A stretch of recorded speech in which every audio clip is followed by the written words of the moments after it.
Hello everyone, welcome to దశ్వీస్ kitchen. రెగ్యులర్గా మనం ఇంట్లో తోటకూర ఫ్రై చేస్తాం కదా, అలా కాకుండా ఒక్కసారి పెసరపప్పు వేసుకొని ఇలా తోటకూర ఫ్రై తయారు చేసుకొని చూడండి.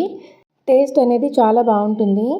ఈ కర్రీ ప్రిపేర్ చేసుకోవడం కోసం నేను ఇక్కడ చిన్న తోటకూర గట్టలు ఒక 8 వరకు తీసుకున్నాను. పెద్ద తోటకూర కన్నా చిన్న తోటకూరే టేస్ట్ అనేది చాలా బాగుంటుంది. ఇంకా అందులో నాటు తోటకూర దొరికితే కంపల్సరీ తీసేసుకోండి. ఈ తోటకూర అనేది మన ఆరోగ్యానికి చాలా మంచిది కదా. ఈ తోటకూరని మట్టి లేకుండా శుభ్రంగా కడిగి కొంచెం చిన్న ముక్కలుగా కట్ చేసుకోవాలి. ఇప్పుడు ఒక టీ గ్లాస్తో పెసరపప్పు తీసుకొని 2 సార్లు శుభ్రంగా కడిగి నీళ్లు పోసి ఒక 15 నుంచి 20 నిమిషాల వరకు నానబెట్టుకోవాలి. మనం తోటకూర కడిగి కట్ చేసేలోపు నానబెట్టేసుకుంటే సరిపోతుంది. తోటకూర శుభ్రంగా కడిగి ఇలా చిన్న ముక్కలుగా కట్ చేసుకున్నాను. నేను లేత తోటకూర తీసుకున్నాను కాబట్టి కొంచెం కాడలు కూడా కట్ చేసి వేసుకున్నాను. ఎప్పుడైనా సరే తోటకూర ముందు కడిగిన తర్వాత కట్ చేసుకోవాలి.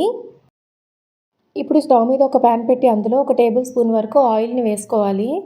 నూనె కొద్దిగా వేడైన తర్వాత 1 టీ స్పూన్ శనగపప్పు, 1 టీ స్పూన్ ఆవాలు, 1 టీ స్పూన్ జీలకర్ర వేసుకోవాలి.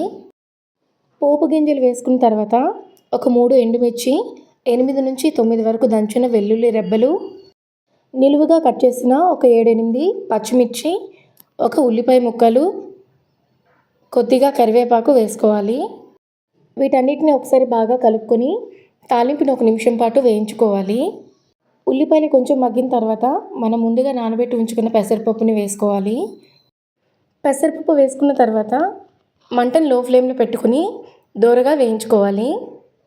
ఇలా పెసరపప్పు ముందు వేసుకుని వేయించుకోవడం వల్ల కర్రీ టేస్ట్ అనేది బాగుంటుంది.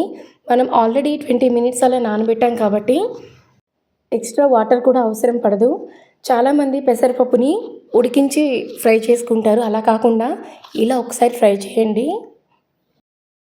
పెసరపప్పు ఇలా ఎర్రగా వేగిన తర్వాత మనం ముందు కట్ చేసి ఉంచుకున్న తోటకూరని వేసుకోవాలి. తోటకూర మొత్తం వేసుకున్న తర్వాత ఒకసారి కలిపి మూత పెట్టి ఉడికించుకోవాలి. కాసేపటికి మూత తీసి చూస్తే తోటకూర అనేది ఇలా మగ్గుతుంది. ఇప్పుడు ఒకసారి దీన్ని కలుపుకోవాలి. ఇందులో రుచికి సరిపడా ఉప్పు, 1/2 టీ స్పూన్ వరకు పసుపు వేసుకోవాలి.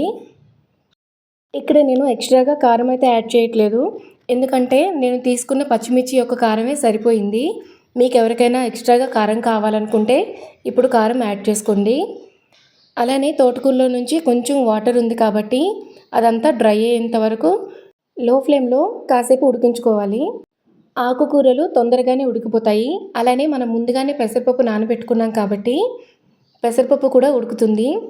మరీ మెత్తగా కాకుండా కొంచెం పలుగ్గా ఉంటేనే తినేటప్పుడు బాగుంటుంది. మరొక 2 నిమిషాలు ఉడికించుకున్నాక మన తోటకూర పెసరపప్పు ఫ్రై అనేది రెడీ అయిపోయింది. మీరు కూడా ఒకసారి ట్రై చేసి ఎలా వచ్చిందో కామెంట్ బాక్స్లో కామెంట్ చేయండి. నా ఛానల్ ఫస్ట్ టైం చూస్తున్నట్లయితే సబ్స్క్రైబ్ చేసుకొని నేను పెట్టే వీడియోస్ నోటిఫికేషన్స్ కోసం పక్కనే ఉన్న బెల్ బటన్ని యాక్టివేట్ చేసుకోండి.